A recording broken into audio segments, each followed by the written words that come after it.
के साथ जयपुर से खबर। घर के बाहर खड़ी स्कॉर्पियो कार चुरा ले गए चोर। वाहन मालिक राकेश मीणा ने रामनगरिया थाने में रिपोर्ट दर्ज कराई है। A60 शिक्षा बिहार जगतपुरा की ये घटना है। सीसीटीवी कैमरे में कैद हुई है ये पूरी घटना। सीसीटीवी पड़ताल से वाहन चोर की तलाश की जा रही है। जयपुर से खबर आपको बता रहे हैं। कार पर चोरों ने हाथ साफ किया है। A60 शिक्षा बिहार जगतपुरा की एक घटना जहां पर चोरी की वारदात को अंजाम दिया गया और चोर फरार हो गए, लेकिन ये पूरी घटना वहां लगे हुए सीसीटीवी कैमरे में कैद हुई है और सीसीटीवी पड़ताल से ही वाहन चोर की तलाश की जा रही है।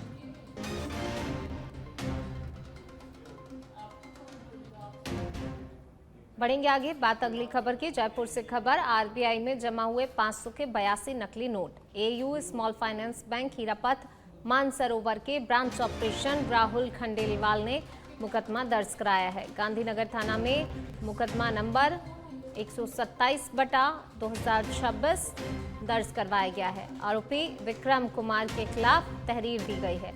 एसआई रामनिवास कर रहे हैं मामले की जांच।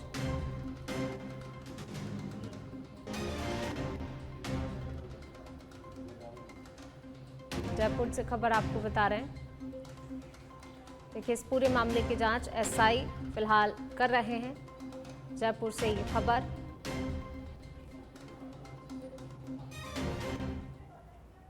चलिए बढ़ते आगे। जयपुर के महाराजा कॉलेज में प्रथम सेमेस्टर परीक्षा परिणाम में कथित गड़बड़ी को लेकर छात्रों ने विरोध प्रदर्शन किया है। छात्र नेता शुभम रेवाड़ के नेतृत्व में हुए प्रदर्शन में छात्रों ने राजस्थान यूनिवर्सिटी के मूल्यांकन तंत्र पर गंभीर सवाल उठाए हैं। प्रदर्शनकारियों का आरोप है कई मेधावी छात्रों को 0 और कई मेधावी छात्रों को 1 अंक दिए गए हैं, जबकि 90% से अधिक अंक प्राप्त करने वाले कुछ छात्रों को फेल घोषित कर दिया गया है। छात्रों ने कॉपी जांच प्रणाली में लापरवाही का आरोप लगाया है। लापरवाही का आरोप लगाते हुए पारदर्शी मूल्यांकन की मांग की गई है। इसके साथ ही चेतावनी भी दी गई है कि यदि मामले की निष्पक्ष जांच नहीं हुई तो उग्र आंदोलन किया जाएगा।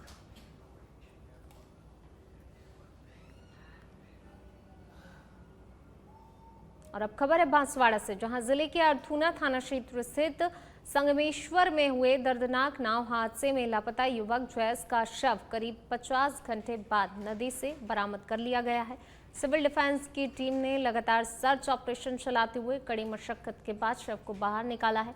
नाव पलटने की घटना के बाद से 2 युवक लापता थे, जिनकी तलाश में प्रशासन, पुलिस और रेस्क्यू टीमें लगातार जुटी हुई थी। शव मिलने के बाद परिजनों का रो रो कर बुरा हाल हो गया और पूरे इलाके में शोक की लहर फैल गई। मौके पर बड़ी संख्या में ग्रामीण मौजूद रहे। प्रशासन ने शव को कब्जे में लेकर आगे की कार्रवाई शुरू कर दी है।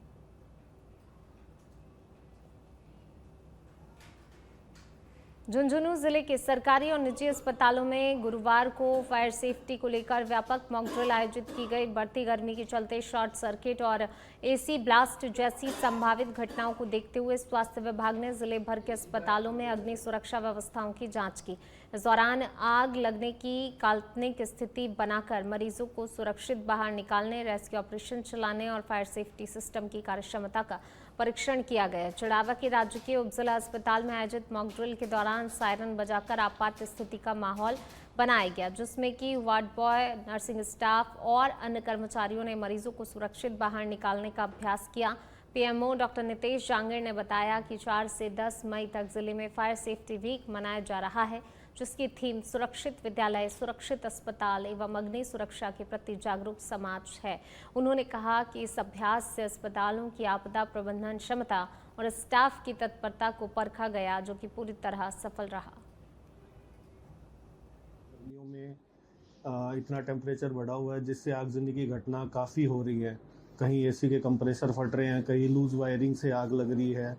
इन्हीं चीज़ को देखते हुए राज्य सरकार ने आज मॉक ड्रिल का आयोजन किया, जिसमें आपातकालीन स्थिति में आग लगने पर मरीजों की क्षति नहीं हो, इसके लिए आपके हॉस्पिटल में क्या क्या सुविधाएं हैं, इसको मद्देनज़र देखते हुए आज मॉक ड्रिल का आयोजन किया गया, जिसमें हॉस्पिटल की सारी मशीनरी को, स्टाफ की तत्परता को जांचा गया और हमारी मॉक ड्रिल एकदम सक्सेसफुल रही। अगर ऐसी कोई भी आपातकालीन स्थिति होती है तो स्टाफ पूरी तत्परता से इसमें कार्य करे और किसी भी मरीज की जनहानि नहीं हो, इसको देखते हुए आज मॉक ड्रिल का।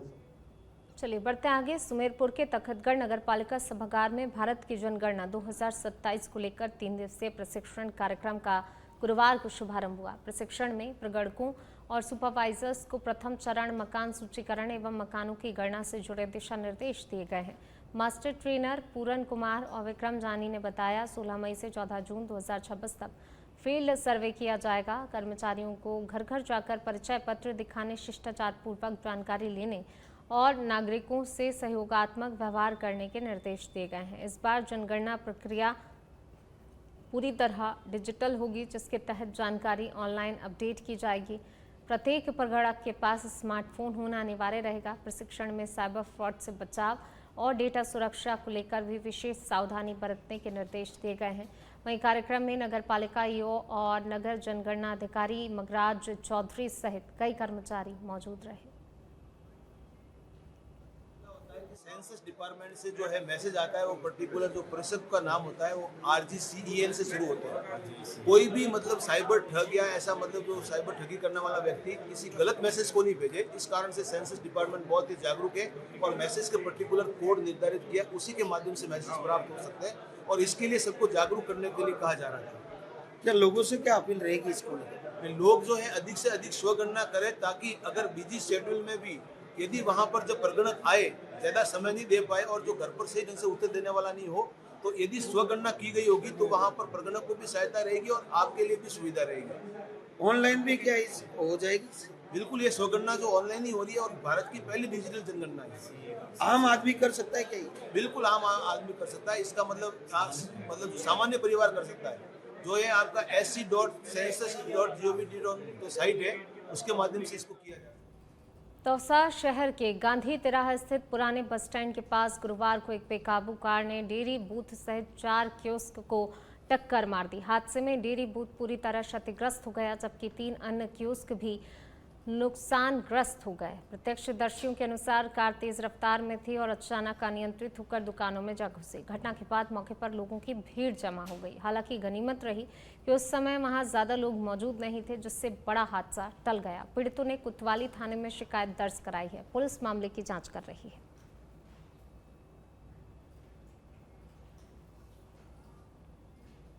बयाना में आयोजित पंचायत समिति की साधारण सभा की बैठक में जल जीवन मिशन को लेकर जनप्रतिनिधियों का गुस्सा खुलकर सामने आया। प्रधान मुकेश कोहली की अध्यक्षता में हुई बैठक में सरपंचों और जनप्रतिनिधियों ने आरोप लगाया, योजना के क्रियान्वयन में गंभीर अनियमितताएं हो रही हैं और अधिकारियों और ठेकेदारों की मिलीभगत से हर घर नल से जल योजना का उद्देश्य प्रभावित हुआ है।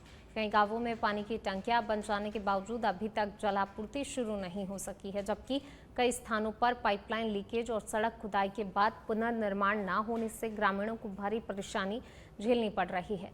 जनप्रतिनिधियों ने मामले की जांच कर दोषियों पर सख्त कार्रवाई की मांग की है। तो वहीं विभागीय अधिकारियों ने कहा, योजना अब ऑपरेशन एंड मेंटेनेंस पॉलिसी के तहत संचालित होगी और जल्द ही जिला स्तर पर टेंडर प्रक्रिया शुरू की जाएगी।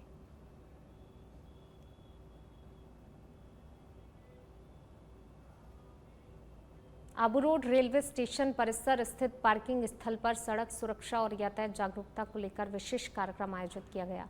सरदार वल्लभ भाई पटेल की 150वीं जयंती के उपलक्ष्य में आयोजित कार्यक्रम में टैक्सी एसोसिएशन पदाधिकारी, वाहन चालक और आमजन ने भाग लिया। इस दौरान वाहन चालकों को यातायात नियमों की पालना, हेलमेट और सीट बेल्ट के अनिवार्य उपयोग और सुरक्षित ड्राइविंग के प्रति जागरूक किया गया है। अधिकारियों ने कहा, बढ़ते सड़क हादसों को देखते हुए लोगों को जागरूक होना बेहद जरूरी है। कार्यक्रम में शहर पुलिस थानाधिकारी हरचंद देवासी और थाना यातायात पुलिसकर्मी, हेड कांस्टेबल और होमगार्ड जवान मौजूद रहे। अंत में सभी को सुरक्षित यात्रा और जिम्मेदार वाहन संचालन की शपथ भी दिलाई गई।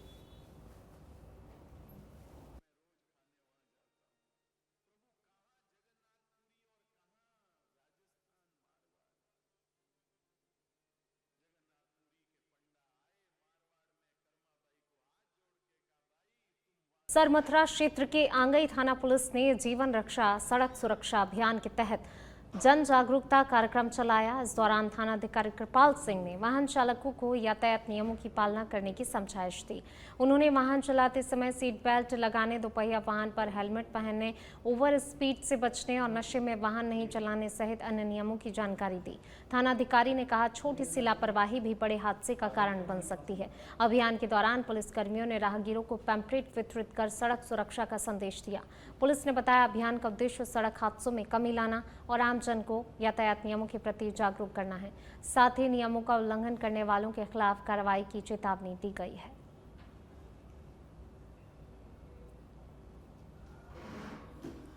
झुंझुनू जिले के नवलगढ़ कस्बे में पेयजल संकट को लेकर वार्ड नंबर 34 और 35 के लोगों का गुरुवार को गुस्सा फूट पड़ा। वार्ड वासियों ने प्रदर्शन कर जलदाय विभाग के खिलाफ नाराजगी जताई और जल्द ही समाधान नहीं होने पर आंदोलन की चेतावनी दी। सूचना पर पीएचईडी के एक्सीएन मौके पर पहुंचे और लोगों से समस्या की जानकारी ली।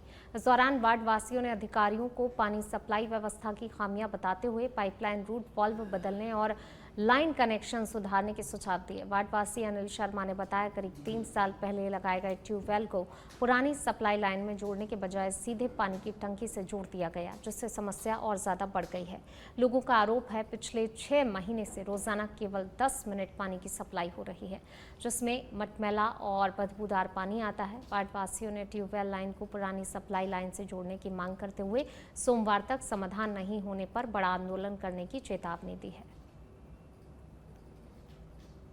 हर वार्ड में, हर मोहल्ले में पीने के पानी की जैसे ही गर्मी बढ़ी वैसे ही समस्या उत्पन्न हुई। हमारे ये 6 महीने से बराबर समस्या चल रही है। जो सुबह सप्लाई का पानी है वो मुश्किल से 5 से 7 मिनट आता है। उसमें प्रारंभ में जो बाल्टियां आती हैं वो 5 बाल्टी गंदे पानी की भरती हैं।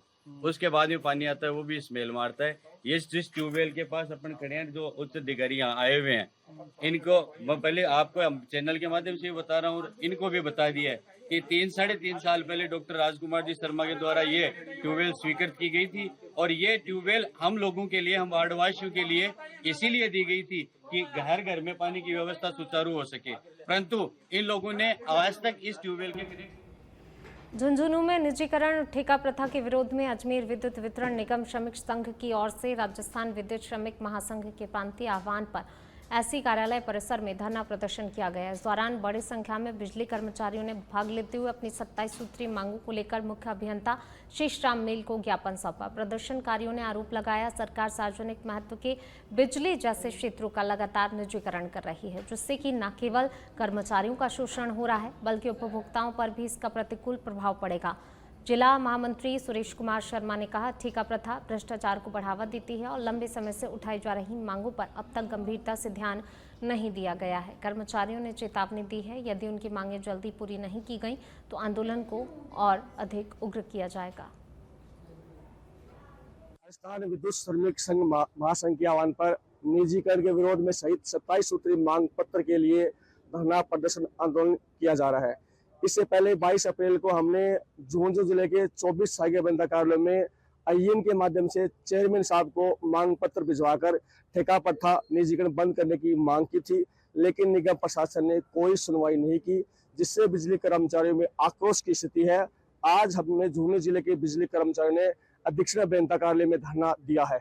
यदि निगम प्रशासन, राजस्थान सरकार जल्द इस मामले में नहीं चेतता है और हमारी मांगें नहीं मानता है तो 20 मई 26 को अजमेर डिस्को मुख्यालय पर व 10 जून 26 को जयपुर मुख्यालय विद्युत भवन पर विशाल धरना दिया।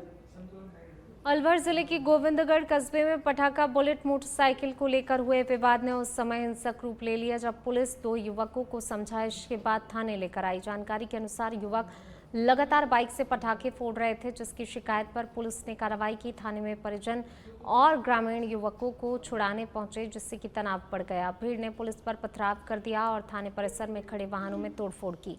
स्थिति को नियंत्रित करने के लिए पुलिस ने बल प्रयोग कर भीड़ को खदेड़ा। घटना के बाद 20 लोगों के खिलाफ नामजद मुकदमा दर्ज किया गया है और अन्य की पहचान की जा रही है।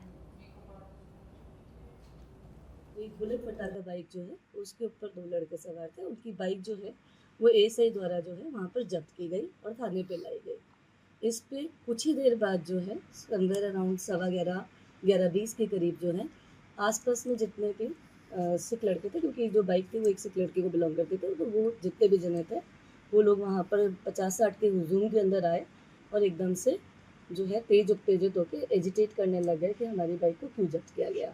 पुलिस के द्वारा वहाँ पर जितने भी पुलिसकर्मी थे उनके द्वारा समझाइश की जा रही थी, धीरे धीरे उनको थाने से बाहर भी निकाला जा रहा था। इतने में ही कुछ जनों ने वहाँ पर जो है वो अचानक पुलिस के ऊपर पथराव शुरू कर दिया। इसके अंदर SHO साहब के समेत 3-4 जने और जो पुलिसकर्मी हैं उनकी चोटें आई हैं। रात को हमने इसके ऊपर मुकदमा पंजीबृत कर लिया है। ढीक के पहाड़ी क्षेत्र में पुलिस और गौ तस्कर के बीच मुठभेड़ हो गई, जिसमें कि गौ तस्कर सद्दाम निवासी घाटमिका के पैर में गोली लग गई। जानकारी के अनुसार आरोपी पर गौ तस्करी के 15 मामले दर्ज हैं और वह वर्ष 2017 से फरार चल रहा था, जिस पर 35,000 रुपए का इनाम घोषित था।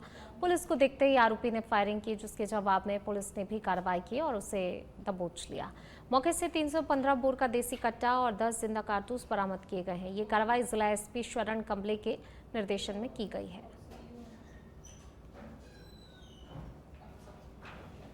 भिवाड़ी में अपराध नियंत्रण, कानून व्यवस्था और आमजन की सुरक्षा को मजबूत करने के लिए पुलिस ने तावडू नाका बेरियल के पास जिंदल चौक स्थित संवेदनशील टी पॉइंट पर नए पुलिस असिस्टेंट बूथ का शुभारंभ किया। जिंदल एल्यूमिनियम लिमिटेड के सहयोग से बने इस बूथ का उद्घाटन SP ब्रजेश उपाध्याय ने किया। उन्होंने कहा ये क्षेत्र अत्यधिक व्यस्त और संवेदनशील है, जहां पर भारी वाहनों और औद्योगिक गतिविधियों के बीच असामाजिक तत्वों की गतिविधियों पर अंकुश लगाने के लिए स्थायी पुलिस मौजूदगी जरूरी है। ये बूथ 24 घंटे सक्रिय रहेगा, जिससे संदिग्ध गतिविधियों की निगरानी, यातायात नियंत्रण, त्वरित पुलिस कार्रवाई संभव हो सकेगी। पुलिस की पहल को स्थानीय लोगों और व्यापारिक वर्ग ने सकारात्मक कदम बताया।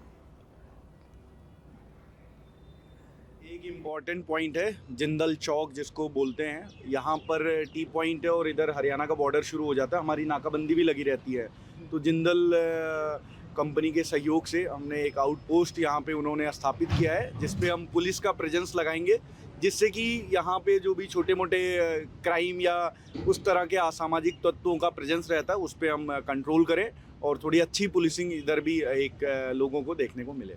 चौकी आगे भी बनी हुई है, क्या वो काम नहीं कर रही? वो नाकाबंदी के लिए जो हम बॉर्डर पे गाड़ियों को चेक करते हैं रात में, उसके लिए ये पब्लिक के लिए है। पब्लिक आ सकती है, अपनी समस्याएं लेकर आ सकती है और पुलिस अपना सिग्मा की तरह गश्त कर सकती है। जयपुर में ACB की बड़ी कार्रवाई देखने को मिली है। ACB ने पूर्व मंत्री महेश जोशी को गिरफ्तार किया है। ACB ने JJM घोटाला मामले में महेश जोशी को कोर्ट में पेश किया। कोर्ट ने महेश जोशी को 11 मई तक रिमांड पर भेज दिया है। तो जयपुर में ACB की बड़ी कार्रवाई देखने को मिली है। कोर्ट ने महेश जोशी को 11 मई तक रिमांड पर भेजा है। ये बड़ी खबर आपको बता रहे हैं। ACB की ये बड़ी कार्रवाई आपको देखने को मिली है। जयपुर में ACB ने पूर्व मंत्री महेश जोशी को गिरफ्तार किया है। ACB ने JJM घोटाला मामले में महेश जोशी को कोर्ट में पेश किया है। कोर्ट ने महेश जोशी को 11 मई तक रिमांड पर भेजा है। तो देखिए बड़ी खबर जयपुर से। जयपुर में ACB की ये बड़ी कार्रवाई। ACB ने पूर्व मंत्री महेश जोशी को गिरफ्तार कर लिया है। ACB ने JJM घोटाला मामले में महेश जोशी को कोर्ट में पेश किया है। कोर्ट ने महेश जोशी को 11 मई तक रिमांड पर भेजा है। और ज्यादा बातचीत के लिए सहयोगी राकेश दाधीच हमारे साथ जुड़ गए हैं। राकेश, ACB की बड़ी कार्रवाई देखने को मिली है और देखिए कोर्ट ने भी 11 मई तक रिमांड पर भेजा है महेश जोशी को। देखिए एक बड़ी कार्रवाई कह सकते हैं, क्योंकि ईडी के बाद जमानत से छूटे थे महेश जोशी। उसके बाद ये कयास लगाया जा रहा था कि अब उनपे कोई तलवार नहीं लटक रही, लेकिन ACB ने आज चौंकाया है, फिर से उनको गिरफ्तार किया है पूरे मामले में। अब लंबी एक पूछताछ जारी होगी, क्योंकि पूर्व में जो सेवानिवृत्त IAS गिरफ्तार किए गए थे, उनके पूछताछ में कई अहम खुलासे हुए। उन खुलासे के बाद में आज ये गिरफ्तारी हुई है। अब उनसे सवाल जवाब किए जाएंगे। बहरहाल एक बड़ा कह सकते हैं कि झटका मिला है महेश जोशी को, क्योंकि लगातार पूरे प्रकरण को लेकर DG गोविंद गुप्ता नजर बनाए हुए थे, लेकिन अचानक इस तरह से गिरफ्तारी की गई। और अब गिरफ्तारी के बाद अब क्या निकल के आएगा, ये अब देखने वाली बात होगी। जी शुक्रिया राकेश इस तमाम जानकारी को साझा करने के लिए।